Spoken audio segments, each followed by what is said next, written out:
You're listening to Pitch Perfect, the podcast, not the movie. I'm your host, Nate, and joining me is your host, Josh, but you might know him better from his work as the lead engineer of the elaborate craft services on the set of the film My Cousin Vinnie. They say you still smell like salami to this day. Yes, hello. I can't get out of my only set of clothes that I wear all the time. Maybe I should buy new clothes. That's what everybody keeps telling me. But, you know. And not if you want to be Steve Jobs. And look what he got. Dead. I think maybe you convinced me to not buy new clothes. Somehow. Yes, My Cousin Vinnie. What a great movie. I love that movie. It is a good movie. Really, it encapsulates, a great, courtroom movie. You can't think of a better one. So, it'd be great if we could talk about that. No, of course we can't talk about that. No. We can't? No. Let me ask you a question. Is Pauly Shore in My Cousin Vinnie? Oh, maybe. I just had a great idea. Hold on, shut up. I had a great idea. It's called My Cousin Vin D. And it's a remake of My Cousin Vinnie, but with Vin Diesel playing himself as the lead character. It's still a courtroom drama, though, right? Yeah, it's almost exactly the same movie, except instead of Joe Pesci as Vinnie, it's Vin Diesel as Vin Diesel. Not Vin Diesel as Vinnie? No, it's Vin D. Okay. Also, I had an idea for a movie called D&D, and it's Diesel and Deezen. And I don't know, it's like My Dinner with Andre, but with Vin Diesel and Eddie Deezen. Okay, let's get back to the Pauly Shore stuff. I feel like Pauly Shore did a courtroom movie, and we might talk about that in a second. But first, two vast and trunkless legs of stone stand in the desert. Near them, on the sand, half-sunk a shattered visage lies, whose smile and widened eyes and wheeze of cool command tell that its sculptor well these passions read, which yet survive. Stamped on these lifeless things, the hand that mocked them, and the heart that fed. And on the pedestal, these words appear. His name is Pauly Shore, King of Kings. Look upon his works, ye mighty, and despair. And so we have been, and so we shall. Welcome to On Distant Shores, where my co-host and I talk about the career of actor-comedian Pauly Shore, and how it maybe could have gone a bit better. Yes, this is the second season of Pitch Perfect. And that means, after we finish watching a survey of the films of Pauly Shore, we're going to try and pitch the perfect Pauly Shore picture, which I'm starting to realize might be an impossible task, at least in the way that we've defined it. But we'll talk about that over the course of the episode. Yeah, this season's breaking us. We just watched Jury Duty, a movie that I don't even know if I can call a movie. A movie-like object, as they might say on, I think, the Flophouse uses that terminology. And never has it been more true than in the context of 1995's Jury Duty. I thought we were broken after in the army now. This movie is just, I don't even know. I can't even, can you just do us all a favor and sum up 1995's Jury Duty, directed by John Fortenberry and written by Neil Tompkin? Yes, I can summarize the movie. I want to give a pre-warning, though, that I'm going to summarize this movie, and you're not going to get it. Not that you're going to be confused, but, you will not appreciate what this movie is like from the summary, because the events explained in the summary, which constitute the entirety of the plot of the movie, make up maybe 20% of the actual events of the film itself. There's a lot of what me and my esteemed colleague have termed farting around in this one, so just bear that in mind. Okay, so our hero, in massive air quotes, is Tommy Collins, an aspiring but unsuccessful dairy-themed stripper. That's the first sentence of the summary, okay?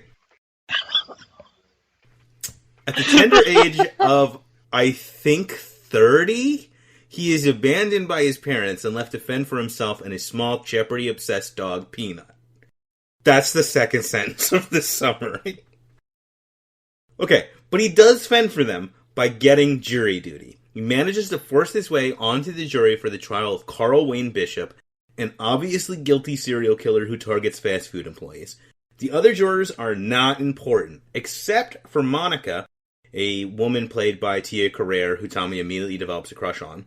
Principal Beasley, Tommy's childhood principal and roommate at the hotel they're sequestered in. He's played by hero to many and all mustachioed weirdos, Richard Reel. And then the last important juror is Frank, a fastidious, ecologically concerned nerd played by Stanley Tucci, who ends up on the jury after switching places with another man, the real Frank, who wanted to go on vacation. So, their trial starts and goes on. They're sequestered in a crummy, crumbling hotel. Tommy cannot sleep because of Principal Beasley's inane motivational tapes, so he sneaks off and cuts a deal with the hotel staff to unethically advertise their establishment on the news in exchange for covert access to the presidential suite. As the trial draws to a close, Tommy is elected jury foreman and uses the position to instigate a really poorly conceived and executed 12 Angry Men parody in order to extend his luxurious hotel stay. This is a 90s movie, after all. Tommy stumbles into actually doing kind of a good job and begins to prove that Bishop was set up, but his work ends early when a mistrial is declared. While trash-picking with his returned father figure, Tommy puts it together that the killer was some sort of eco-terrorist, but one with, no class consciousness, who decides to kill cashiers because their company will only use non-recyclable plastic. He tries to team up with Monica and Frank to bring his findings to light, but Frank is the real killer. He tries to kill both Tommy and Monica, but is stopped by Peanut. Tommy is hailed as a hero, becomes a judge-themed stripper, and then a lawyer. He ends up with Monica because this is a 90s movie, and she's played by Tia Carrere. Peanut gets on Jeopardy. The credits roll. The last image of the movie is of a dog on Jeopardy. That's jury duty. The dog on Jeopardy winning. It's a still image, not filmed. They just edited a dog into a still of Jeopardy? I don't know.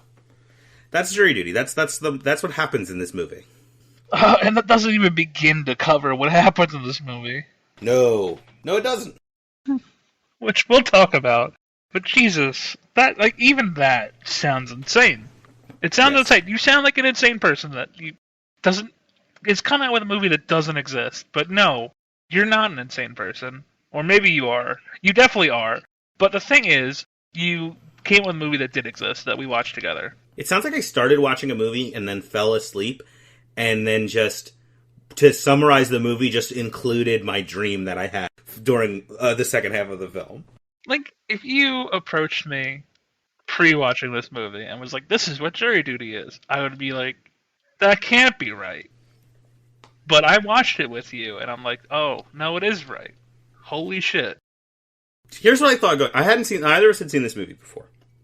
I don't think either of us knew anything about the movie except for the title and the cast, which includes Pauly Shore, Tia Carrere, Brian Doyle Murray, Richard Reel, Stanley Tucci, Charles Napier, and Abe Vigoda. I thought that this was basically going to be kind of like an extended, movie-length version of the part of Ernest Goes to Jail where he has jury duty, or like the Keeper of the Reaper episode of Billy and Mandy, where Fred Fredberger is on the jury and he's a goofy, dumb character who causes a bunch of trouble. And it was mostly going to be a straightforward courtroom drama, but then Pauly Shore would make it a comedy by being a wacky character who is involved in it. That is not what this movie is. No, it is not. Let's find a way in our hearts and souls to rate this movie. Do you want to get started on that, Nate, or should I? I can get started. This movie is bad. It's bad. It's, a lot of it is kind of boring, to be honest. A lot of the jokes don't work. A lot of the jokes are very, poorly aged and problematic, sort of, old school punching down comedy. Yep. Racism and homophobia and transphobia abound. Yeah. It's very poorly structured and kind of infuriatingly structured. I found this movie to be pretty frustrating to watch through a lot of it just because of the poor storytelling decisions that were being made. What it feels like to me, when we got to the end of watching this movie, we were talking about it and I kind of laid out my thesis on this. I feel like they had one idea, which was comedy 12 Angry Men, where the joke is that instead of making a righteous stand over civics and ethics like Henry Fonda's character does in 12 Angry Men, what if that character in the story was trying to defend someone who was obviously guilty because he wanted the trial to go on longer because he liked hanging out in a hotel? Which is kind of a funny idea, but it would be very hard to effectively execute. Like, if it was just, we start from where 12 Angry Men starts, but the situation is slightly different, would require a lot of work and planning that they weren't interested in doing. So the movie fucks around and wastes a bunch of time until it gets to the point where it should have started, and then glosses over most of what the movie should have been because they didn't care enough to figure out how it would actually work, and then has a totally baffling, like, it turns into a thriller at the very end of the movie. And, like, there are lots of really weird parts of the movie that I appreciate in their sort of audacious weirdness, but they are not enough to make me enjoy the movie, and I think, ultimately, it ends up being bad. I would give it 1.5 stars out of 5, a 3 out of 10. Okay. I feel similarly. My thought process, originally, was that this movie as itself is a convoluted mess. It has some insane moments that are just laughable because they're insane. It's like one of those things where it's like, that's crazy, but it's like there's no depth to it. And then it's also full of terrible, cringeworthy blunders that make it really difficult to enjoy overall. Originally, I thought in my head that this makes sense to, like, average it out to be a mediocre movie, which I would originally give it like a 2-star rating. However, then I remembered all the racism and homophobic nature and transphobic nature, and I was like, no, this movie doesn't deserve to be 2. It deserves to be 1.5. It deserves to be 3 out of 10, 1.5 out of 5. This movie is bad, and you can't really defend it. No. I think that with the way this show works, we inevitably end up always kind of comparing the movie we're watching to the other movies we've watched for the show. And I think that part of why it maybe felt slightly better than it actually is because of the proximity to In the Army Now. Where I think like these are both bad movies.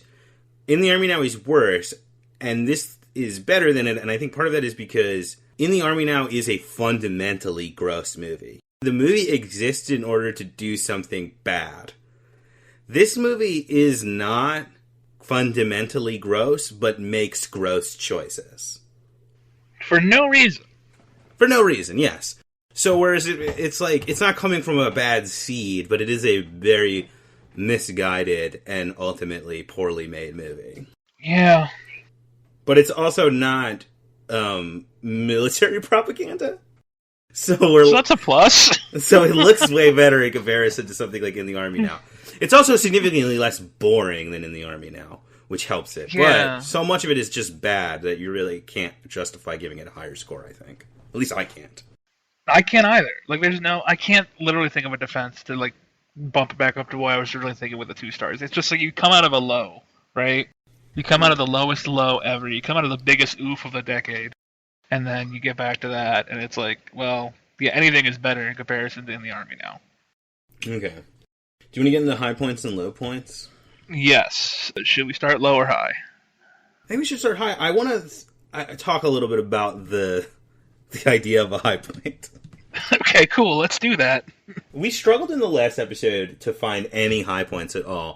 And even though we did talk about things in the high points section, I would contend that there are actually no high points of In the Army Now. My concern with this movie is pretty much everything that I would consider a high point would maybe make more sense in the bubble bath. Most of the things that I liked in this movie, I liked specifically because they were really weird. Yeah, I think you'll find that the bubble bath now has holes in it and leaked everywhere and will just permeate the entirety of our conversation about this movie. Just because of its nature. Yeah, I think that is accurate. I mean, if you do have a genuine high point, though, I'd love for you to start us off. I mean, I have a few, but again, they're small. They're not like if there was like a major high point that I could point out to, it would wipe away all these other high points I'm going to talk about. Except maybe one. Maybe one. Yeah. I don't really have anything for high points, because like I said, everything that I dug was more weird than good anyway. Yeah, so I guess we'll start with the small stuff and build up to the big one. Okay. So the first small one is when Pauly Shore's character Tom Collins, which why is he named that? What's up with that? Why is he named after a drink? What? It's like the weakest of his names so far because it's not like Bones or Crawl, but it's also got like a weird like thing to it. Like what's up with that? You know? It's very strange because it is a normal name, which is uncharacteristic for him at this point in his career. But it's also not a normal name because it is the name of a well-known drink. And that's never relevant to the movie. He doesn't drink a Tom Collins at any point. No one even makes a joke about the fact that his name is Tom Collins. Yeah, it's very weird. But anyway, there's a point in the movie where he makes a deal with hotel clerks and realizes that they can help him sneak into a suite that's not being used right now if he helps promote them on TV. So the way that it works is that the TV cameras are all popping up at the doors as they leave their bus, and all their faces are blurred to protect their identity. And then Tom decides to just jump around the censorship blur, which like shouldn't work, but it does because the blur has to follow him on a delayed pace. So it just like his face is one way, and then the blur's there, and then it has to like a 2D game like just follow his face. And as he's like dodging it and trying to like promote the hotel, and I thought just the idea of that blur trying to follow him, like it was a funny image. Yeah. I mean, I feel like that's a funny concept that would work better somewhere else. Because I think what would make that joke really funny is if he was putting himself in danger to do that. Like, if this was a movie about a guy in witness protection and he was doing that, that joke would fucking kill. It's just kind of a funny concept here, but it's just like, well, he's just being a weirdo. Yes, so that's why, again, it's like, I had to preface it by saying these high points are not that high, but in this movie, I'll take what I can get. So, off to you, Nate. What you got? What do I have? Here's the problem. I didn't really take any notes. That's a first. I mean, I'm going to say this, and again, this is a thing that is mostly weird, but it made me laugh a lot. There's this part where he is, after he has lost a night of sleep to the constant fucking motivational tapes. Okay, the motivational tapes are also funny because I think he's supposed to have recorded them himself, and they're just Richard Rail's voice being like, "You're a winner, you're good," and he just listens to them on a loop while he's sleeping. Yeah. But also, it's like not really a joke, it's just kind of a funny element, I guess.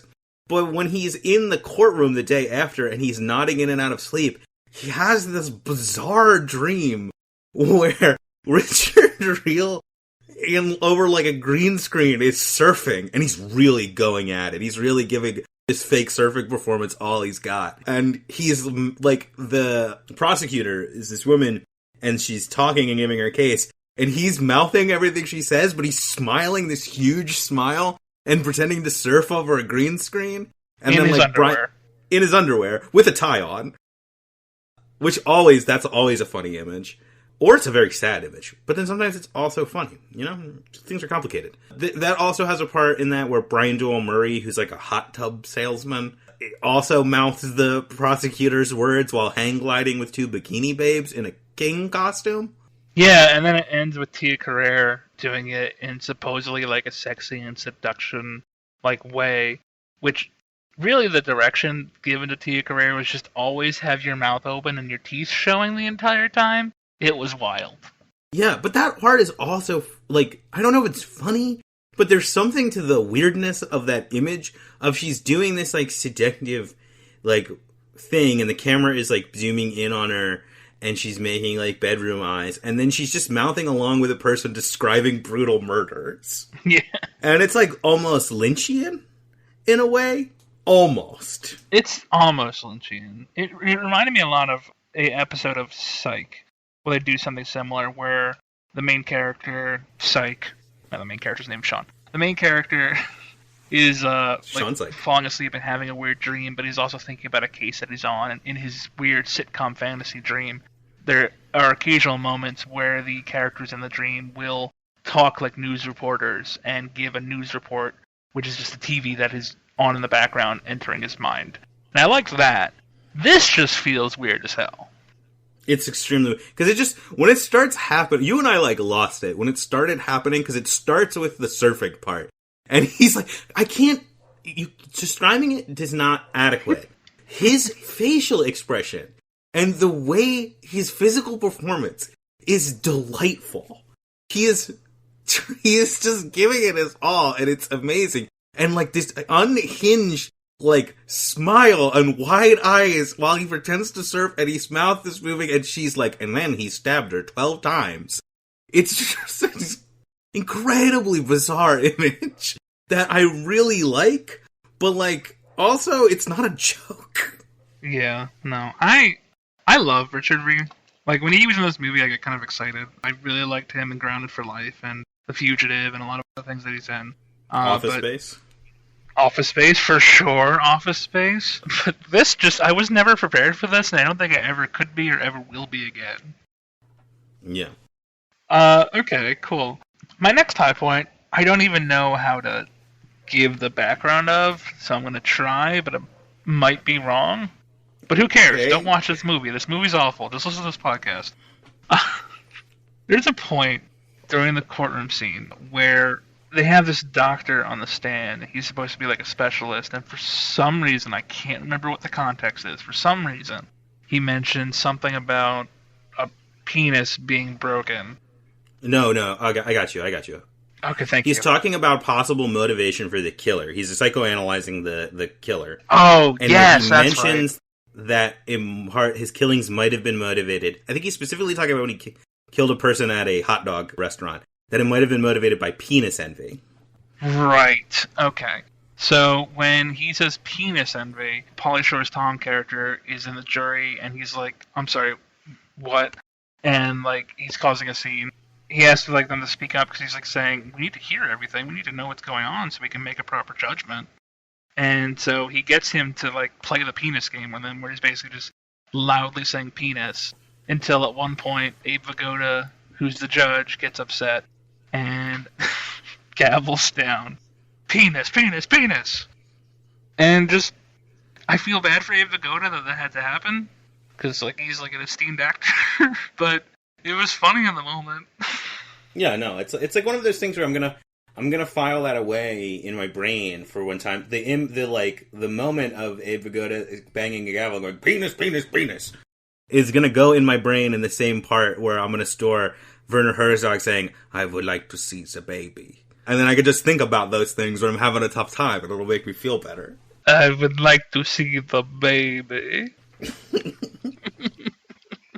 Okay, cool. I have two more after that. What do you got? Do I even have another one? That one's the surfing is the biggest one for me. That was the height of my enjoyment of the movie. Let's see. What is there? No. I don't know. I don't know what I got. I don't got anything. Okay. So, one real quick one and then one big one. The real quick one is when Tom grabs what he thinks is the OG Frank, Stanley Tucci, and meets up with Tia Carrere, who works at a library. And they are talking about like how Tom's figured it out, and then we see in the background Stanley Tucci's character pull out a gun and like try to like do like "aha, I got you now" thing, and then he points a gun to Tom's head, but the entire time Tom is focused on Tia Carrere and doesn't know what he's like. He's just continually talking, like babbling like an idiot, and he just doesn't pay attention to what's happening behind him. So the gun to his head, he just like absentmindedly brushes it away like it's a fly. And I thought that was funny. Yeah. No, I mean, that's classic. I like a good joke where a person is in mortal danger and is completely oblivious to it. Yeah, always good. And then the final one is, we gotta talk about Peanut and Jeopardy. That's a good bit. Yeah, it's like the cleanest arc of the movie. It's established very early on that Peanut was rescued from an animal testing facility. It's weird that there's so much backstory to this. Right? And he's a weird dog who's seemingly too smart. What kind of dog is he? I'm bad at dog breeds. A rat terrier, I believe. Okay. He's like one of those little dogs with the long, thin hair that makes it look like it's always sick even when it's not sick. Yeah, I don't know anything about dog breeds. I just look at a dog and I'm like, that's a dog, and that's all my brain says. I don't think it's a rat terrier, because I looked those up and those don't look like this, but I don't know what kind of dog it is. But it's, it's a little dog. And the main way his, superpowers, I guess? This dog has superpowers. He's got a super brain. It may manifest is that he loves watching Jeopardy, and if Jeopardy is on, will stop anything to watch Jeopardy, and is obsessed with Jeopardy. And, it's clean. It's, solid screenwriting. It's set up. It's called back to. At one point, it causes tension because on the way to saving them, he is briefly distracted by Jeopardy. And then it is paid off at the end when somehow the dog gets on Jeopardy. And I want to agree with you that this is a high point because the image is very funny of the dog on Jeopardy. It's one of those, weird, amusingly baffling things where every time it comes up, you're like, why are they making such a big deal about the dog playing Jeopardy? And the fact that it's important to the plot and is the final image of the movie is, a wild payoff to that. But also, I want to watch that movie, and not this one. I want to watch the movie about the Jeopardy dog. Nothing in the world says a dog can't be on Jeopardy. Yeah, and he was winning, too, so it's a real underdog story. Jeopardy, you could call it, the movie. One of the best parts about this being plot-centric is the dog has to go save Tom and Tia Carrere's character, which I think her character's name is Monica, so I'm going to try to do that. Yes, Monica. Tom and Monica from evil Stanley Tucci, and he's on his way to do that, but then there's Jeopardy going on in the hall, and he stops himself. And then we find out later that he, on a commercial break, goes to save Tom and Monica, but then as soon as that commercial is over, goes right back to watching Jeopardy. It's very reminiscent of Willy's Wonderland, a movie that we both love, where he can only do things at a certain time, otherwise when it's his break time, he's got to go, and he can't help you kill a vengeful killing animatronic. Yeah, because you got to go play pinball and drink a soda. I also just want to note the part of the scene where Peanut comes to the rescue is this little dog jumping huge amounts of distance to tackle Stanley Tucci with no logistical weight available to him to do what happens in the scene. But he knocks Stanley Tucci on his back somehow. He headbutts Stanley Tucci in the crotch, which somehow propels him backwards with enough force to break a banister and fall from the top floor of the library to the ground floor. It's insane. And does it kill him? No, it just knocks him out. Okay, so Peanut Peanut can be a chill dude and have a kind soul still. Oh, for sure.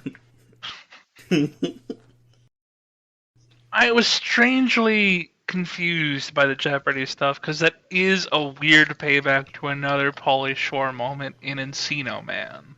We want to talk about the weird synchronicities in this movie? Should we do that now? Because we're in the middle of high points. I guess I don't know. I kind of want to talk about it now. Because there's the Jeopardy thing. Stoney's character, his wisdom was explained by him loving Jeopardy, and then Jeopardy is plot relevant here. The other thing is, not so much internally to Pauly Shore, but this season has included an army movie. And it has included a movie where, now while Pauly Shore does not go to jail in this, the plot is instigated by him getting jury duty, much like in Ernest Goes to Jail. He has a dog in this. You know who first appeared in Ernest Goes to Jail? Yes, that's right, Rimshot. And also, this movie with the dog and the jury also has a switcheroo, mistaken identity that's plot relevant, which was the entire plot of Ernest Goes to Jail. He doesn't switch places with Pauly Shore, and the guy he switched places with doesn't look like him, but he still switches places with a guy and pretends to be him and turns out to be the villain. Yeah, I made the joke multiple times that this is Pauly Shore's Ernest Goes to Jail. However, no one's going to believe that when I made that joke, I had no prior knowledge of this movie and hadn't already seen this movie, and that the coincidences are insane. And, hold up though, here's the biggest one. You know who's in both of these movies? Abe Vigoda? I don't remember him being in Ernest Goes to Jail. Charles Napier plays Tommy's dad in this, and also played the warden in Ernest Goes to Jail.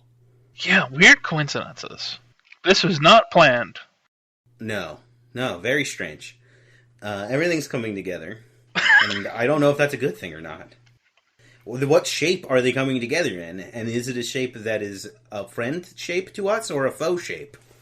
Well, I think based on this movie alone, it's a faux shape. Yeah. And with that, let's go into low points. Oh, there's a lot. There's a lot of this movie is bad. A lot of this movie is bad. Do you want to talk about your favorite movie and all those lovable low points that you have? I mean, there are general low points that I covered in rating it about the structure and the pacing and stuff. But there are lots of more specific ones. One of the first ones that made me go, ugh, why? No, don't do that, was when they order food. He's trying to put off them voting on the guilt of Carl Wayne Bishop. And he convinces them to order food. And they get Chinese food. And yes, he does do a racist Chinese accent. For no reason. To the delivery guy. Just as, like, a bit. Like, that's supposed to be a bit. Yeah, that was, and I was like, oh no, this movie's gonna be bad. That can't be, there's no way that's gonna be the worst thing that happens, so there's gonna be something worse coming up. And there is something worse coming up that I think you specifically should talk about. But before you do that, I'll just mention that this movie also uses the magic black man trope. Where kind of? Pauly Shore's character talks to another juror, who I don't think we ever get their name, who basically talks like a cartoon alligator and gives him advice to write a note to Monica. And then also is responsible for one of the weirdest quotes ever that makes no goddamn sense. And I don't understand this character, and it's weird, and I don't understand why they need to use this trope at all. The character's, yes, it's unfortunate. The character's really, he's not in that much of the movie, to be honest. That's part of the problem with using the magic black man trope, is that he's not in the movie. The only way to get around that is to have him be essential to the movie. Yeah, but it's not like he does a ton to guide it, but it is like the only, besides like a couple of jokes about the way he talks, the only thing he really does ever is give advice to Pauly Shore. But he speaks entirely in like weird folksy metaphors, you know, where it's like, such and such is as blank as an animal in weird situation. That's like all of his dialogue is that formula. Yeah. And he sounds like a cartoon alligator. There's a couple of guys like that in this movie, because Brian Doyle Murray's in it, and when he first showed up, I said that to me he always sounds like a garbage can that was brought to life with magic. Like if you put Frosty's top hat on like a New York City garbage can, it would come to life and just automatically be voiced by Brian Doyle Murray. Yeah. There must have been some magic in that old top hat they found, because when they placed it on his lid, he didn't really start dancing around, but he kind of shuffled a little bit, and he went, "Hey kid, this music's kind of groovy." I also like the idea that they didn't even put on the lid, they just threw out the top hat. And the trash can came to life. That would be put funny. It in the trash. We should make that movie. Like, top hat, gross. Nobody wants this weird old hat, and they throw it in the trash can, but then the trash can thinks they deliberately brought it to life, and he's like grateful. He's like, "Thank you so much for bringing me to life." And they're like, "Oh God, you smell so bad, go away." "I'm gonna help you win over that girl, little kid." And he's like, "You're making me physically ill. You're full of garbage. Get out of my house." Yeah. "I gotta go away because it's garbage day. But don't worry, I'll be back again." "In the winter?" "No, at the end of the week." "Oh God, every week, forever. Sometimes they won't remember to pick me up, and I'll stick around outside in the hot heat, getting real ripe." Alright, let's stop ripping on Brian Doyle Murray. Can you talk about the transphobia in this movie? It's really bad. There's two specific things that we need to cover. So the one, they hit you with it right in the beginning of the movie. So fast that I guess this was really the first part where I was like, oh God, no. But it comes at you so quick that I barely had time to register it before it was over. But so the movie, the movie opens with them trying to be like a Michael Mann movie, with like a SWAT team catching the serial killer who we later find out is innocent in his home. Then it immediately cuts to the strip club which inexplicably has some kind of UN theme, where there are, like, flags of the world all over the set of the strip club. Also, the strip club is run by an uncredited Andrew Dice Clay. So weird. So there's that. But Tommy comes out, he's a milkman-themed stripper. He's in, like, the white milkman outfit. It's disgusting, his whole routine, because it involves a lot of milk. Milk was a bad choice. Yeah, seriously, super cringeworthy. And we see, like, some women that are disgusted by him. Many are disgusted by him. One is inexplicably into it. She's apparently a trans woman. When he realizes this, he freaks out and is disgusted. And the movie seems to agree with him, and that's bad. And I don't like it. And it's bad. But then later, the tables are turned on him, I guess, kind of. I don't know. I don't think the movie was thinking about it in those terms. But for basically no reason, because it doesn't really end up mattering at all, he sneaks away to go visit and confer with Carl Wayne Bishop, because I guess at this point he's starting to believe he's innocent, or he's like, wants to help him extend his trial. I think this is before he even realizes he's innocent, which kind of makes Tommy seem pretty morally not great. And he disguises himself as a woman, and the movie makes a lot of fun of that fact, and is very focused on the idea of genitalia, and they, like, he has to, like, the Bishop is disgusted by him, but then they have to pretend to, like, make out, and the movie thinks that's really funny. We'll just leave him in there for a few more minutes, even though one of those guys is definitely a murderer. Yeah, everyone's 100% convinced that this guy's a horrible murderer, but then they just let this woman in there, and, like, they give her extra time with him. She's banging on the door to be let out. I mean, yeah, as far as they can tell, yeah, no, it's no good. It's no good. It's very bad. That is probably the most my skeleton wanted to escape my body during this movie was at this part.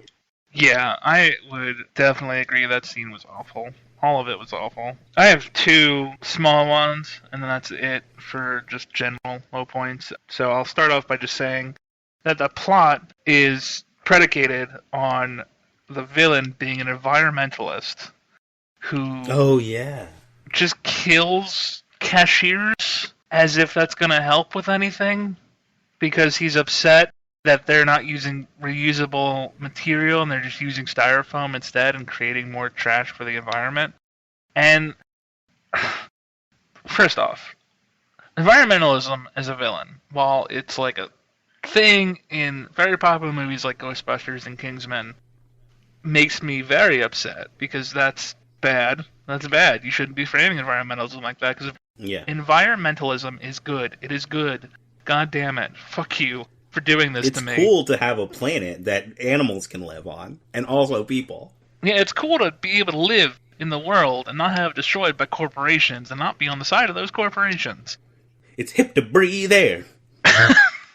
Yes, totally. So just on top of that, which is a general issue, which already kind of sucks, is that there's a specific scene in this movie where Tom figures it out that just made me so mad.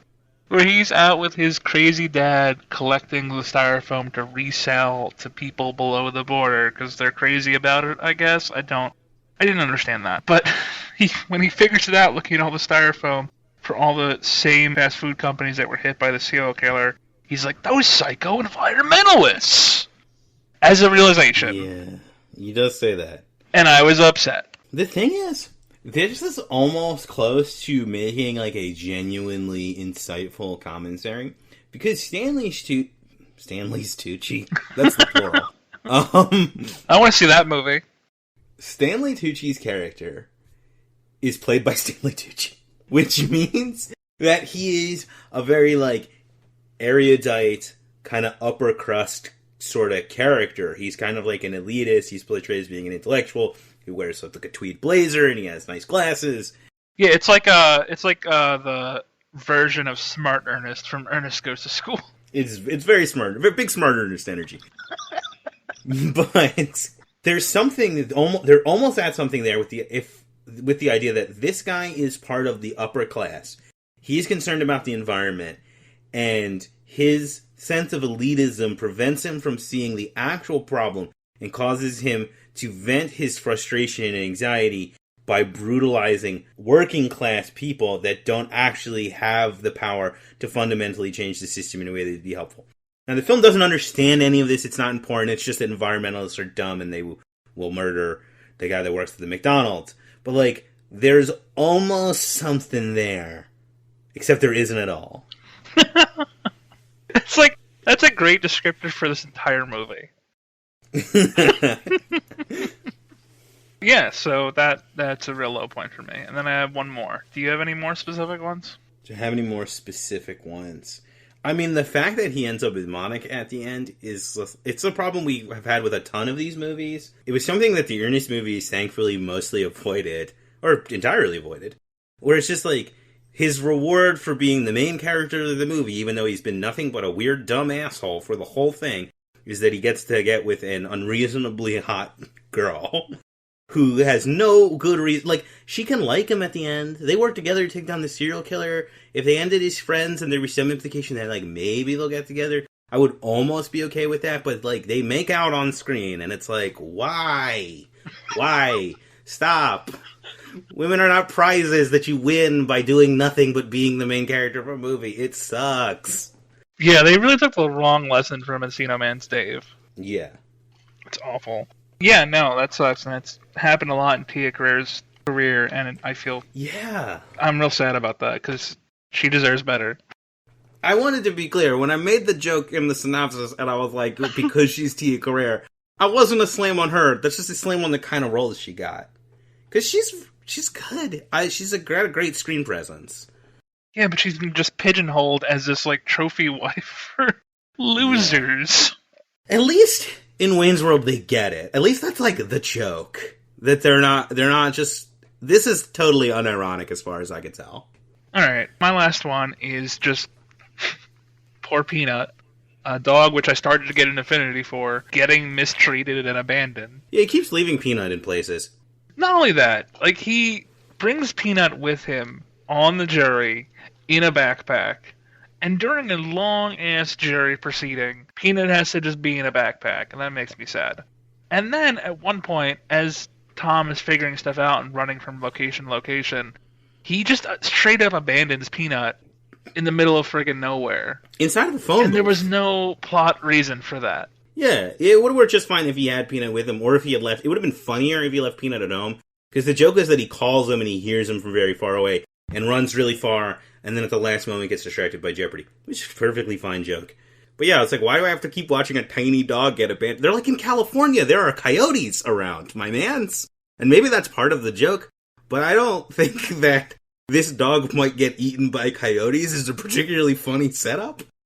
No. I was also surprised, this is not a low point or anything, but I was surprised by how endearing Peanut ended up being at the end. I think the Jeopardy joke really helps. Because we were watching the movie at the start, and you made a reference to Rimshot, and I was like, this dog is not going to be anywhere near as endearing as Rimshot. I don't think this dog is going to do anything. Like, it was literally like the meme of, like, he will never go blanky mode. Like, I was like, he won't do anything that will, like, and at the end of the movie, we're, like, cheering because he's on Jeopardy, and I was like, wow, this movie really turned me around on Peanut. Yeah. There's the thing that Rimshot is the earnest of dogs. Like, Peanut is the Stony of dogs. I mean, the dog has much more of the appealing elements of the Pauly Shore persona than Tommy does. Tommy is very much an extension of the flavor of Pauly Shore that we got in the army now.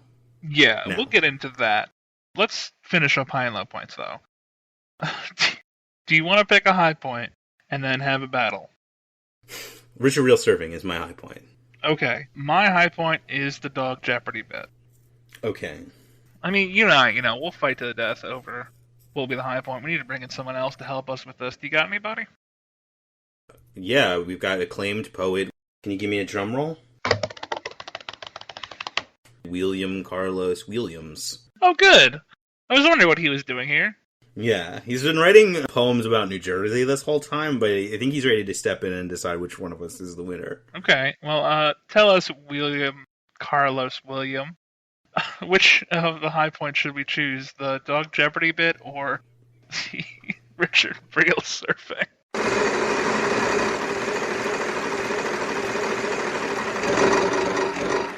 He said, "This is just to say, I have chosen the joke where the dog plays Jeopardy, which you were probably saving for it to be the high point of your movie. Forgive me. It was so funny, so sweet, and so cold." Wiser words have never been said. Okay. So, thank you for that. Is this better or worse than our current season highest point, Wheezing That Jetos?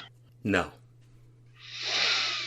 Are you sure? You normally love animals doing things. You're real big about, I do love animals doing things. You're real big pig in headphones energy? That's how I describe you? I do love animals doing things. But this is actually very hard. Because the thing with it, I have so much affection for Wheezing the Jizz, and it has, like, permeated my being as a person. But it's also, like, not really a joke. And this is, like, it is, I said, like, it's really totally set up and escalated and paid off, and it's the final image of the movie, and it's totally bonkers. I think maybe I do have to give it to the dog playing Jeopardy? Really? I don't know. I'm genuinely conflicted. Where do you stand? Maybe you can sway me one way or the other. Tell me your stance. It's difficult. You know what? I think I would lean pro Wheezing the Jizz, because it's an iconic scene. It defines Pauly Shore as a character. And this is just a forgettable dumb joke in a forgettable dumb movie. Okay, then that's fine. If you're gonna stand up for Wheezing the Jizz, then because my main fear in picking that over the dog playing Jeopardy was that it would be pig in headphones energy. And be something inexplicable that I latched onto that I'm dragging to the finish line against all wishes. But the fact that you're also on board has shown me that I'm right, and in fact I'm always right, and I never need to ever doubt myself about anything ever again. Okay, well then our season high point shall remain, probably forever. Our season low point, the plot-relevant drugging, slut-shaming, and gaslighting, we have to get that up against the low point that we choose now. So Nate, okay. What low point do you choose now? Oh my god, it's hard to pick. I think the extended sequence, because it is rather long, of him dressing in drag, the mean-spirited, transphobic prison infiltration sequence is probably the worst part of this movie.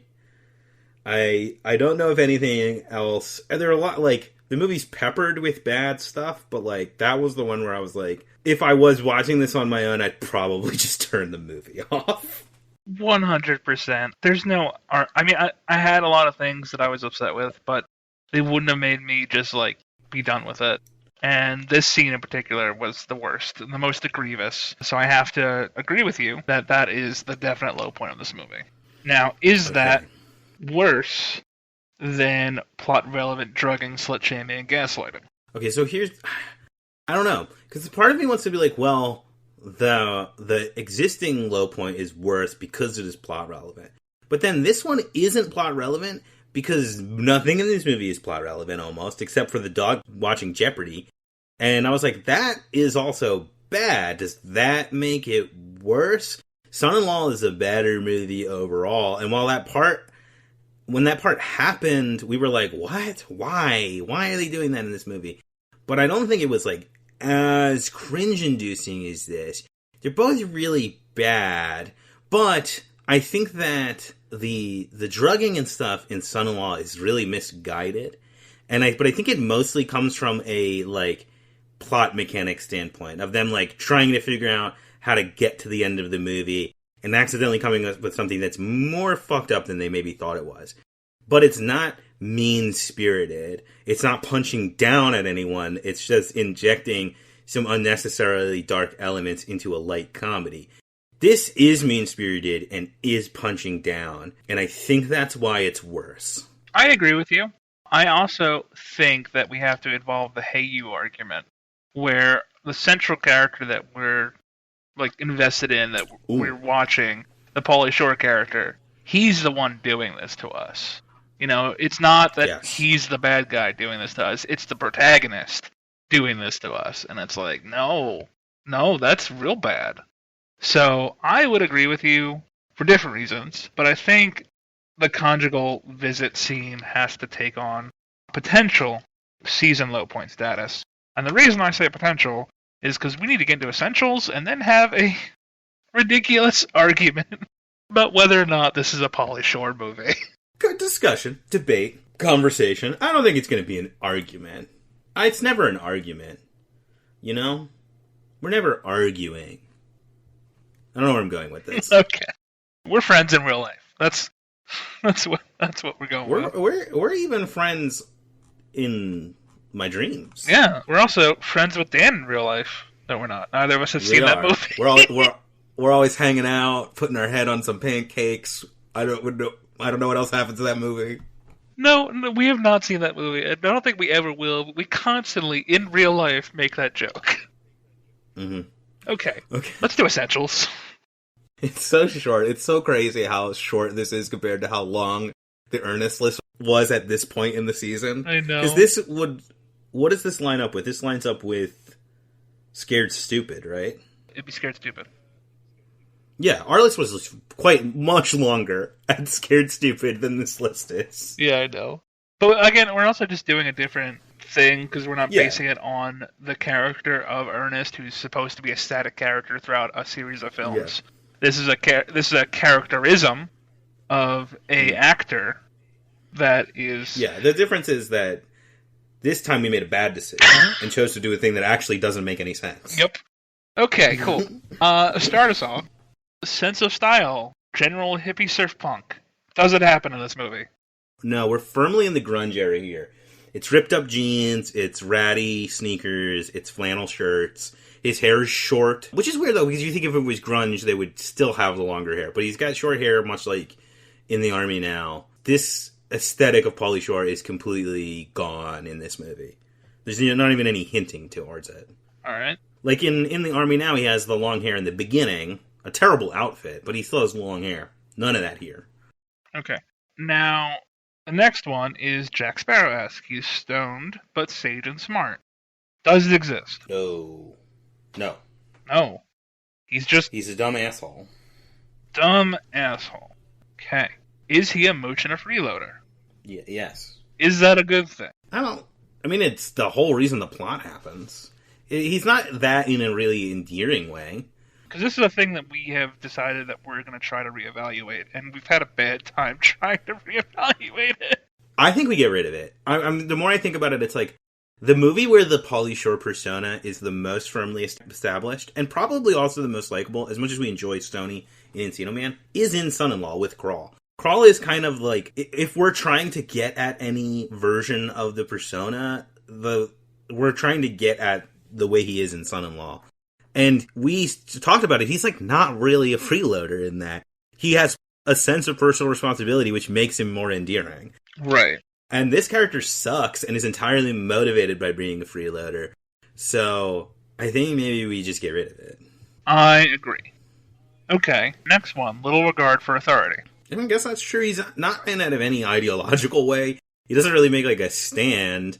He doesn't feel like a rebel or like an iconoclast, but he also doesn't give a shit about the law until the very end of the movie where he decides he wants to catch a criminal. Yeah, he also has like no respect for like the judge or anything. Like he should have been found in contempt of court so many times. If the character of Vinnie from My Cousin Vinny saw this movie, he'd have a heart attack and die because of the patience of Abe Vigoda as a judge versus the judge that he had to deal with. Yeah.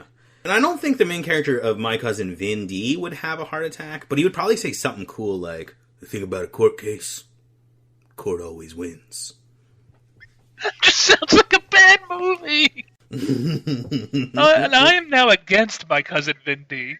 Here's the problem. I understand how you think it might sound like a bad movie, but, counterpoint, it has Vin Diesel in it.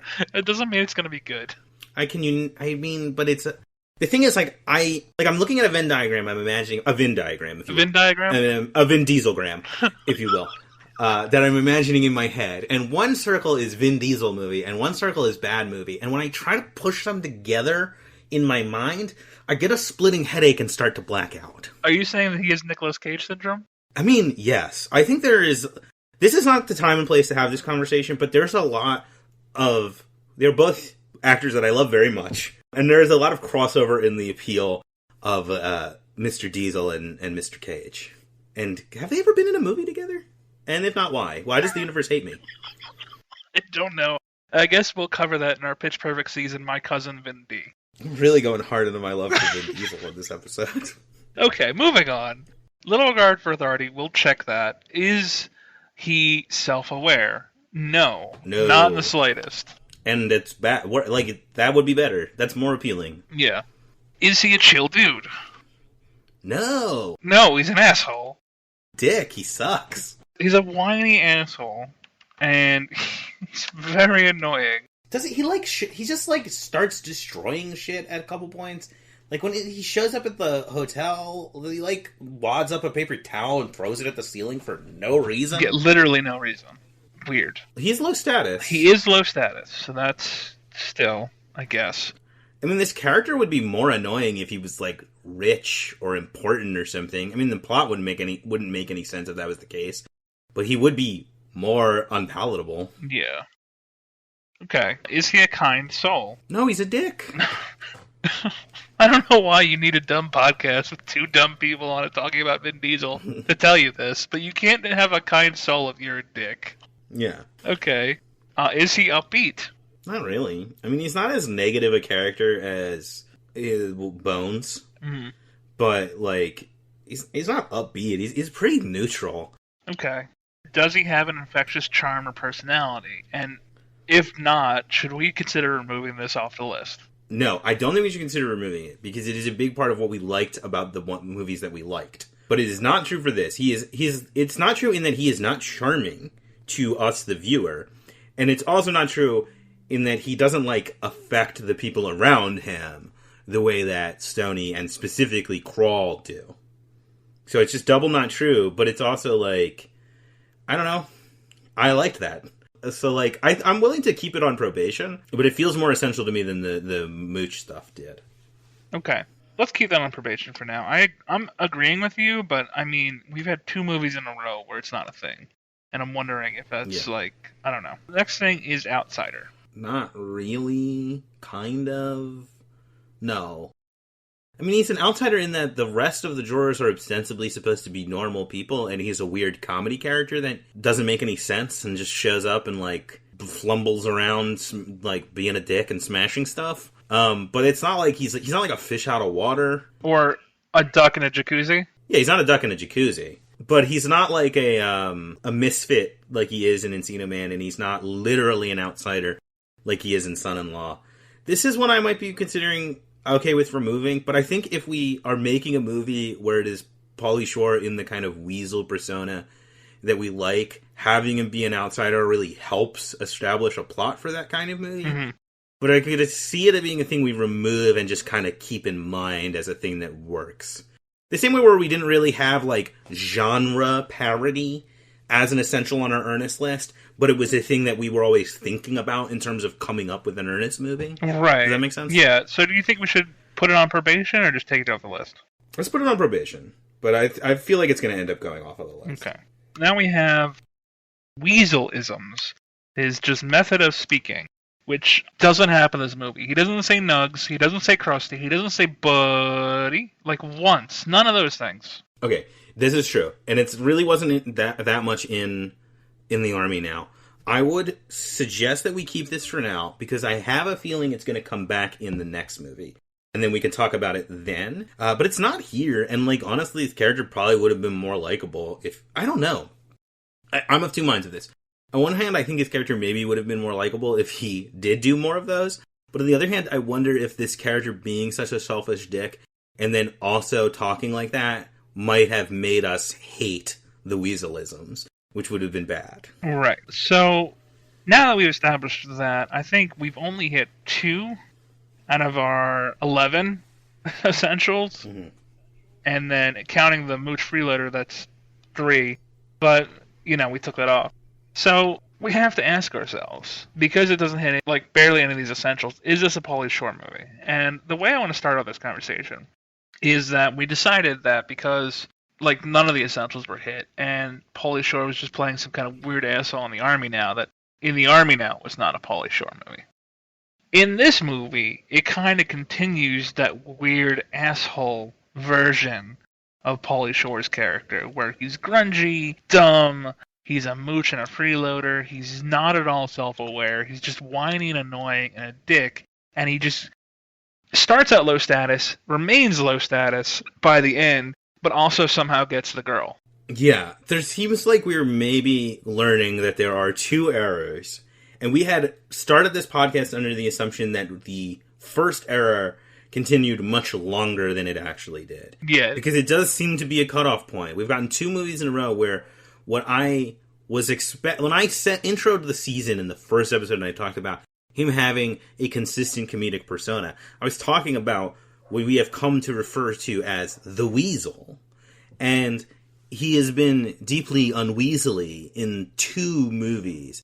And I fear that we might not get it again. And I don't know how to answer this question. But there's this thing where it's like, if we're pitching the perfect Pauly Shore movie, do we have to separate the errors out into 2 distinct things? Or do we just accept that most of it was a mistake and pitch a movie where he is the Weasel? And keep operating under the assumption that the perfect Pauly Shore movie is one in which he plays the Weasel. I also think we have to reassess our statement that we made where we were like, oh, In the Army Now is not a Pauly Shore movie. I think it is. And there is a kind of Pauly Shore movie that so far universally sucks, but where he is this sort of character. I mean, I think like the earlier ones, there was something left over of like a kind of 70s sort of character. This kind of beatific outsider, sort of stoner character, kind of coming from the same strain as like a Cheech and Chong sort of thing.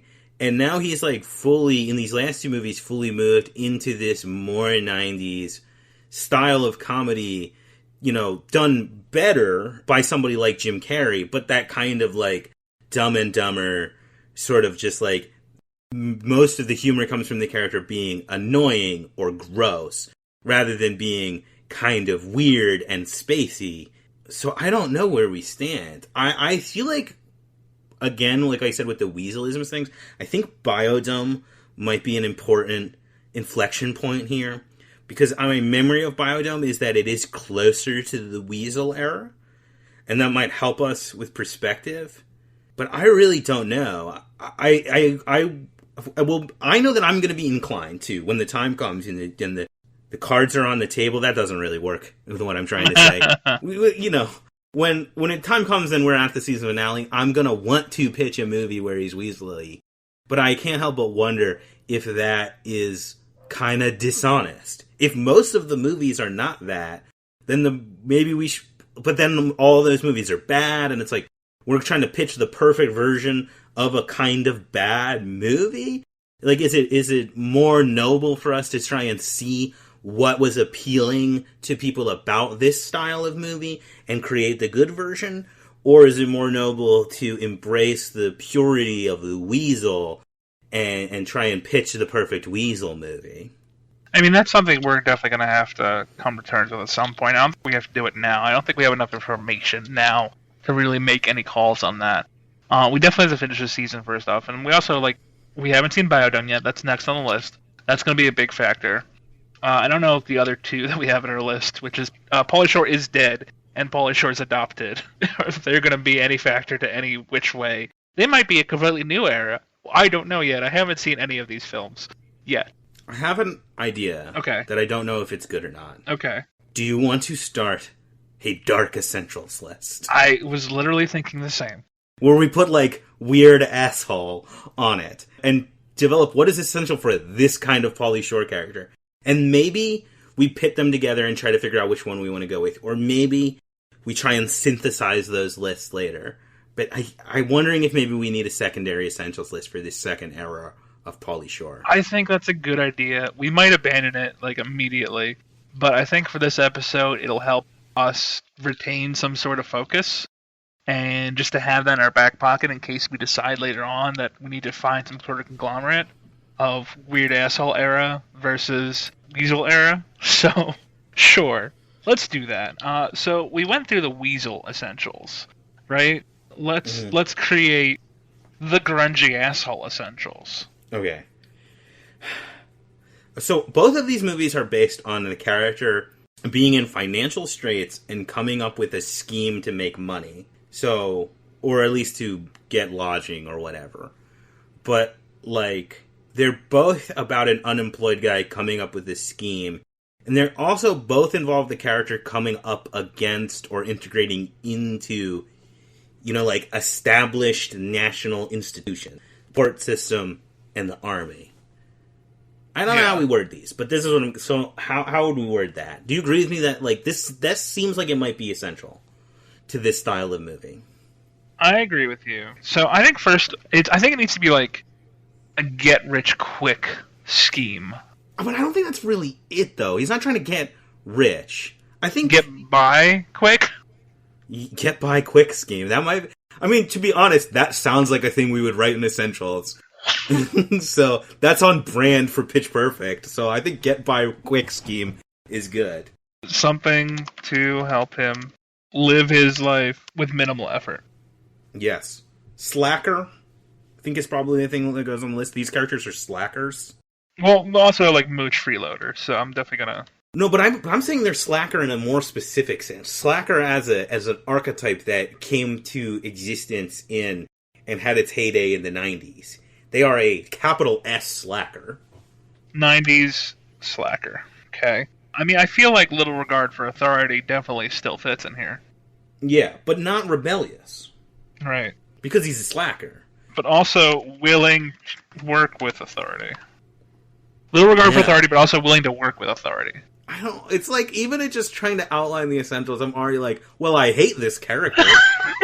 Okay. Grungy outfits. Yeah. Yes, grungy.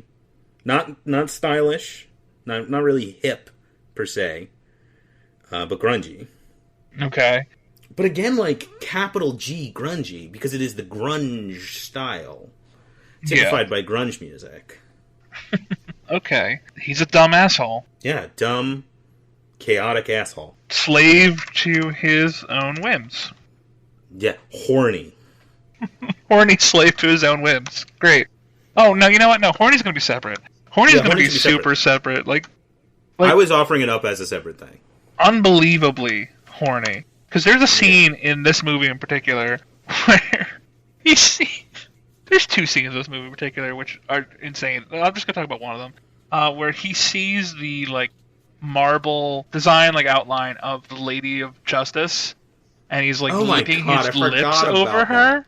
He's literally, like, drooling at the mouth, saying he wants to get with that hot blind babe. Yeah, no, people, you need to understand. It's just a fucking statue in front of a courthout. It's not even a statue. It's literally carved into a hunk of marble. Yeah, it's a frieze. My man gets a boner over a frieze.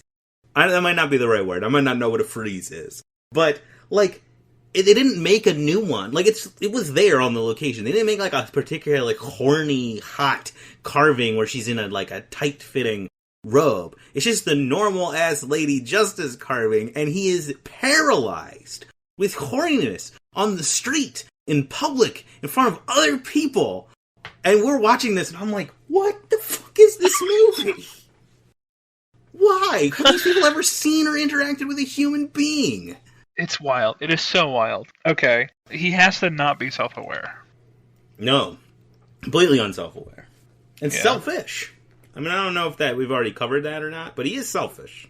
I mean, I can add that to dumb, chaotic asshole. Selfish, dumb, chaotic asshole. Yeah. Wow, we really don't like this character, huh? Okay. Unself-aware. Check. He somehow gets rewarded. He doesn't learn a lesson, too. That's the other thing. We're outlining all these ways in which we seem to dislike this character and disapprove of his worldview. But he isn't punished for it. He doesn't learn to be a good person. He just ends up doing something heroic and is rewarded. Yeah, again, a comparison to Ernest, where, like, Ernest needs to be punished. This guy doesn't need to be punished. I know. It's like, it's so weird to think about, like, the moral universe of Ernest, where he is fundamentally a good guy, and we're like, he must suffer. And then these movies are like, no, whatever. Yeah. No, we want him to be punished. I want that to be clear. But the movie's like, nah, I don't need to be I punished. would love if he suffered. Like unto Ernest. But isn't that truer? I mean, in a way, Ernest is kind of a Christ figure. Whereas Pauly Shore our represents... brains are so broken that I almost caught myself immediately agreeing with you on that. You're like, yeah, of course. Yes, obviously. Okay, what else? He's a dick, but, I mean, we already covered that. He's whiny and annoying. I guess whiny. I'm gonna put whiny down. That's a good... Anything else? No, I can't think of anything else. That pretty much covers what we know so far. There are things that are true in both of those movies that I would never put on an essentials list. Like, he's racist in both the movies. He does a racist accent in both of them, but that's not going on the essentials list. But it is a shared element of these two movies so far. Should I put, loner on these lists? He's got a friend in... That's another thing that's wrong with this movie, is he doesn't have a friend. He's got Andy Dick in the army now, but he's got nobody here. Yeah, but Andy Dick's, worse. He's if there was, a food chain, Andy Dick would be, the thing that feeds off of the thing that is Pauly Shore. Yeah, I guess I would take no Andy Dick over Andy Dick any day of the week. This is a mean episode. We're mean on this episode. We are mean on this episode. This movie was bad. I don't even I feel bad about that. I feel like there must be some... This is gonna be me trying to save myself, and it's gonna be meaner. There must be something to Andy Dick. There has to be a reason that he kept being in stuff. But I haven't seen the good Andy Dick thing yet. But I'm willing to get that good dick. Okay, moving on. Moving on very quickly. God damn. I ruined the podcast again. I'm just going to quickly run through this list and then we're going to move on for good. Grungy asshole essentials. Mm-hmm. Get by quick. Need something to help him live his life with minimal effort. He's a 90s slacker. He's little regard for authority, but also willing to work with authority. He wears grungy outfits. He's a selfish, dumb, chaotic asshole, slave to his own whims. He's unbelievably horny. Unbelievable. He's unself-aware. He doesn't learn a lesson, but gets rewarded anyway. And he's very whiny. Anything else? No, this sounds so bad. This sounds awful. That's not a good... I mean, it's no, because it's the not suffering and not getting punished thing, right? Because that almost sounds like a description of, It's Always Sunny in Philadelphia. But, those characters suffer and fail, and aren't rewarded, generally, for their actions. No, those characters continuously fail and suffer. And they don't learn their lesson, sure, but, they get punished. Yeah. There is no punishment here. The universe, the god of their universe does not approve of them. Where for some reason... Whatever force is driving this grungy asshole universe, it loves this dick. I didn't even mean to do that again. Yeah, okay, I think that's good. I think we're good. There's our dark essentials list about the grungy asshole. If you had on your bingo card for this episode of Pitch Perfect, they overcomplicate things and make everything harder for themselves. And that fills up every space except for Nate says something weird and horny that ruins the podcast. You could fill that in. Yep. Good job. We'll upload bingo cards to our store. Okay. Oh, yeah, there also has to be a spot that they keep talking about Ernest for some reason. We can't help it. Okay, let's move on. It has invaded our entire podcast and will forever be, throughout this episode. But do you want to just try to make something with all this bathwater hanging around? I mean, there's just so much of it. Find a way to shove it back in the tub and have a bubble bath and get baffled. I feel like we've been walking around in a house that has had, where the tub has leaked and there are 3 inches of water across all of the floor for this entire... we got trench foot from the bath water already, but... I mean, and I highlighted this in my synopsis, but I'll just shout it out again. The first thing that happens with Pauly Shore, our lead character in this movie, is he does a milk-centric, milkman-themed strip routine. Yeah, he's the cream machine. He is the cream machine. That is his persona. That's how the movie starts. That's our save the cat moment. You know, Star Wars starts, and we see Luke Skywalker under the binary suns, pining for a better life. This movie's version of that is he pours milk all over himself. Very gross. Because he thinks it's gonna make women horny. It is just so awful. I don't understand. He even, like, mixes it in with, like, chips and stuff that people are eating. And, like, it's just covered in this, like, gross layer of... It's so bad. Here's the thing, though. He's safe from troll attacks. Quietly checking off Ernest reference. Alright. No, he also has, like, a milk fetish. Because later in the movie, they pay this off when he's living the high hotel life in the presidential suite. That he has this glass of milk that he just drinks a toast to by himself in the hotel. This isn't what I'm about to talk about now. It's not a baffling moment for this movie, but it is a thing that I was thinking about, and I referenced it in the synopsis too. What is up with 90s movies and hotels? It's like the height of luxury, the ultimate goal for characters in 90s movies is to be in a hotel. So many of these movies, like, so heavily romanticize the experience of just being in a fancy hotel. It's like this, Home Alone 2, Dunstan Checks In. The list goes on. Yeah, the list does go on. And doesn't definitely stop after Dunstan checks in. Well, it does. I just can't think of any specific examples. But hotels are a big thing in 90s movies. Yeah. Okay, I have two quick rapid ones that starts off with Tom, at his trailer park home, I think, with his mom and dad in his 30s. His mom's like that doting mother. Yeah. And when he gets the letter for jury duty, and he's like, no, I'm not doing that, and he throws it away, his mom weirdly proclaims that he's throwing away his future. I don't know what that means. I don't know. I did think it was kind of funny that it's like jury duty pays. In this, he says it's $5 a day. The most recent time I had it, it was $7. But, like, I do like that she thinks it's super important. But that's just the prelude to the next crazy thing that happens immediately, where there's the TV ad for that guy that's selling cars with the Bikini Babes, or was it boats with the Bikini Babes? I don't remember. What is that? I think it's hot tubs. Hot tubs with the Bikini Babes. Buy a hot tub.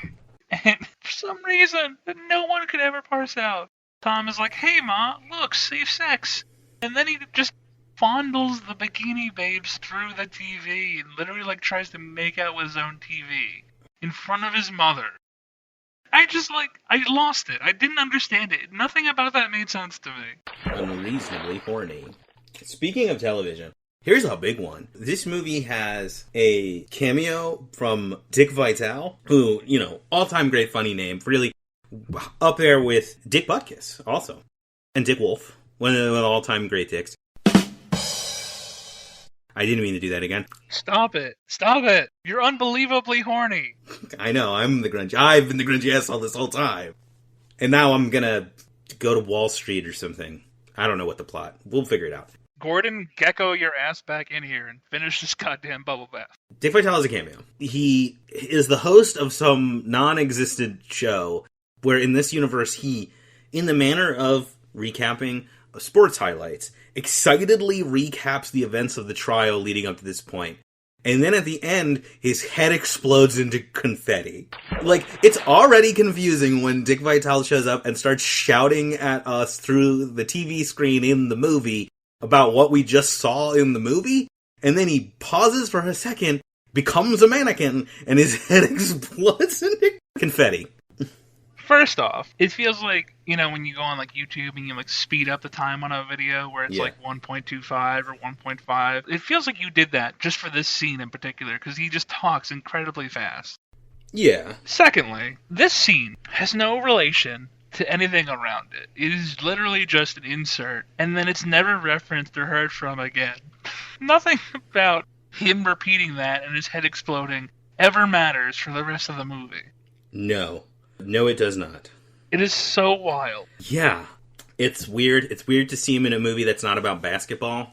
Yeah, everything about that is totally confusing, but, like, I did enjoy it. I mean, this movie has this... There's this strain in this movie, this, like, nihilistic energy, or I mean, not nihilistic, but, like, misanthropic energy that is in a lot of these sort of 90s movies or like stuff from the late 80s where it's like, everyone's consumerist and they eat McDonald's and watch television and they're fat. And that's like part of it is this like ramped up, like everything's wild and it's all TV and we watch the court like it's sports games, because it's also like there's parts where we see like an as seen on TV and they're selling like a nightlight of that's a model of a Carl Wayne Bishop getting the electric chair. There are like people who are like watching the court case from outside like they're fans, and they're like writing parody songs about the guy getting executed. So yeah, so there's that. That's a whole thing in this movie that we didn't really touch on before this.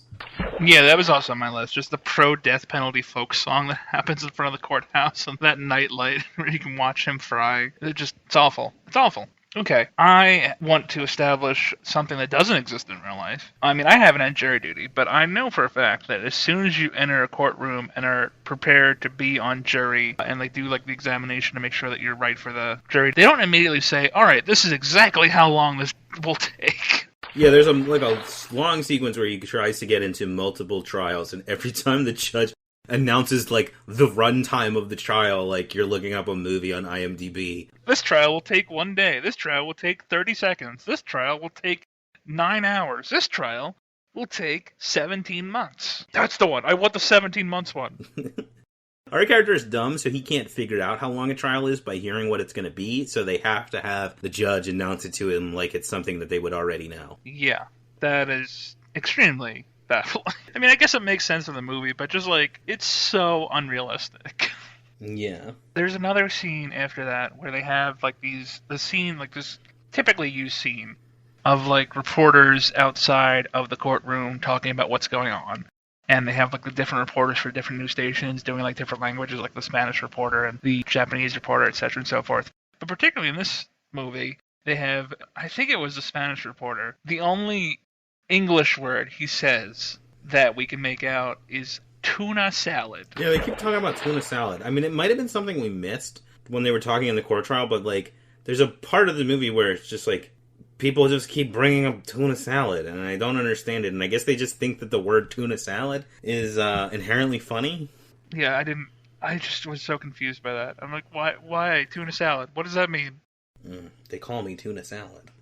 That's right, Slick. You got another one? I think we covered most of mine through the course of just talking about the movie. Yeah, I got just a few more small ones. One point, when Tom is trying to leave his hotel room, he has to sneak out through the window and consistently crawl along the side of the walls of the hotel. Because if he tries to leave his room, there is the bailiff just sitting outside, polishing his gun, motioning to him that he'll shoot him if he leaves. I know, like, yeah, that is... I mean, I'm not super... Like, it's like, okay, that's there because it's needed for the plot, for him to have to sneak around and stuff, and then he can have a falling out with Monica when she finds his dog inside of, like, a chafing dish that he left in the hallway, and then she follows it and realizes he's in the presidential suite, but also it's like, he's allowed to, like, leave. He can go to the bathroom or whatever. Yeah. Towards the end, one of the reasons they're able to defeat Stanley Tucci is he accidentally punches through the small ceiling of the library that he's in on the top of the balcony, and they distract him by yelling asbestos. Yeah, and he gets scared. He freaks out. He also, for some reason, he has like a tool roll that he unrolls, and he builds his knife piece by piece. But it's like a wig, jaggedy looking blade like you would find on a knife that you would buy in the mall. And then the handle is like a normal handle, but it has like 4 pipes that he has to screw in around the part that he grabs. Yeah, it's like super hollow. Yeah, it's really like unnecessarily complicated knife. I guess that just so they can draw out the time that they're tied up and he's not looking at them. Yeah, okay. Last thing I have is this. I might be reading too much into this, I probably am, but it feels like a weird homophobic backpedal, where originally they start off with these 2 clerks that are having like an argument about like the hotel and how they're not getting any business, and there's like a lot of empty rooms, and that's how Tom figures out how to promote the hotel and make a deal with them. But at one point, one of the clerks is like saying how much he likes the other one's jacket. Yeah. It feels like flirty, but then it's kind of just ignored. And then later on, they show specifically when the other clerk is trying to give Pauly Shore movies to watch, like 12 Angry Men, so he can learn courtroom speak. Oh, yeah. He accidentally pulls out a porno, and he's like, oh no, sorry, that's mine, and then puts it in his jacket. And it's like, why specifically did you have to show this guy having a porno unless you were like trying to like backpedal from the earlier scene where you felt it might have been too gay? That's possible. I genuinely have no idea. But, yeah, I don't know. It is... I mean, it's not funny. It's not No. funny that this guy accidentally tried to give him a porno. I don't understand why else you would need to have that happen, you know? No, yeah, I know what you're saying. I don't know. Again, like I stated, I might have been reading too much into that, but I felt like I had to bring it No, up. I get it. And also, I don't know if this belongs in the bath. I mean, you know what? No, this does belong in the bath. We mentioned it earlier. There's a duck in a jacuzzi in a scene, for some reason. Yeah, and like montage of him like living it up fancy style in the fancy suite. At one point he's in a jacuzzi watching like TV with his dog, and there's just a duck there. And the duck is like around for a little bit, but never like really does anything. Yep. Also, when he is in the jacuzzi, it's full of soap suds. So he's like bathing in that. And watching TV and hanging out with a duck and a tiny dog. Yeah, makes me concerned for the duck's safety in ingesting soap. Yeah, I doubt that too. I was like, don't have the duck in the soap. I feel like maybe you and I are overly sensitive to these things. I am overly sensitive to animals being in terrible situations, okay? Sue me. But yeah, I don't know why he has the duck. It's never set up. It's never paid off. He just has a duck. And there you go. Yeah, we'll clean this up later, but we're just going to get out of the majority of this bubble bath for now, because I don't have anything else. We'll quickly run through some great points of our agenda here, where we got to go through the Nug Watch. None. There is Nope, no Nugs. don't in mention this it at movie. all.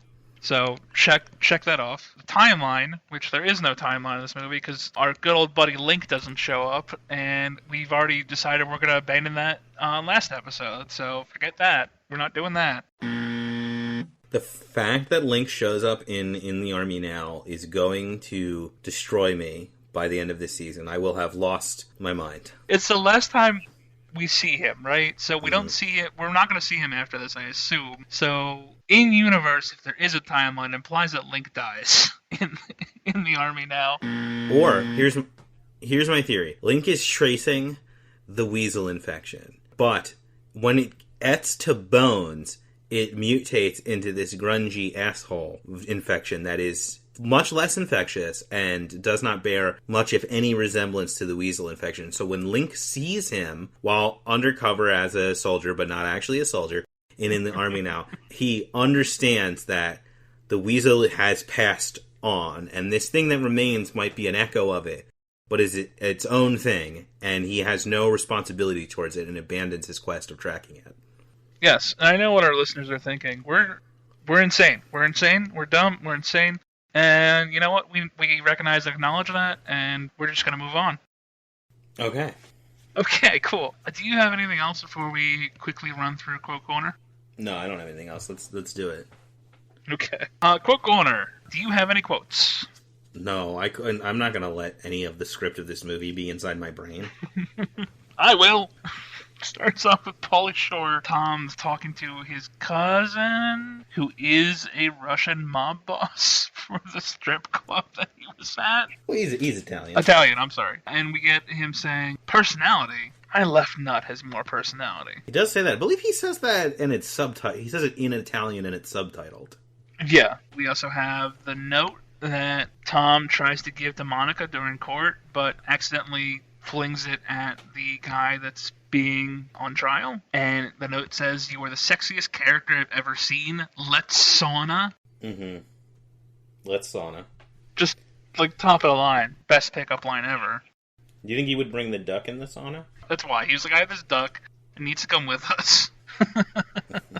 This is my emotional support duck, and I need it with me while I'm The sweating. duck also needs to sweat. God. Okay. That, juror talks like an alligator. Or cartoon crocodile. That boy, guiltier than a possum with a mouthful of bees. Mm-hmm. Great image. I mean, poor possum. What does that mean? Like, the possum got in the beehive, and it's like you could tell because now his mouth is full of bees. But also, like, who cares? Why? What? Because you don't want a possum eating all your honey, dude. They got enough. They got pouches, they're immune to rabies, and now they want to take my honey away from me? Am I not allowed to have anything, Mr. Possum? Honey's not even associated with possums. It's associated with bears. That's how dastardly this little bastard is. Okay. He doesn't even need that honey. I hate him so much. And then finally, Tom's trying to defend the guy on trial. He says, a whole human's being life is here. Head, shoulders, knees, and toes. The whole thing. Yep. Covered it. Okay. Yeah, I mean, those are most of the... All we are is head, shoulders, and toes. Knees and toes. Yeah, that's it. Knees and toes. That's it. That's all I got. I don't have much for It's more than I got. a side character shout out because there's not many characters in this movie that really are worth talking about. But I guess I'll just mention this one dude whose name is Skeets in the jury. Yeah. And every time he talks, it sounds like he's a different accent. Yeah, he's just really freestyling on this. Every time he opens his mouth, it's like he's from some new made-up borough of New York that only exists in his fleeting dreams. He also wears a beige jumpsuit through the entire movie because I think he's supposed to be a soldier. I have no idea. Yeah, but yeah, he's like in the 12 Angry Men parody.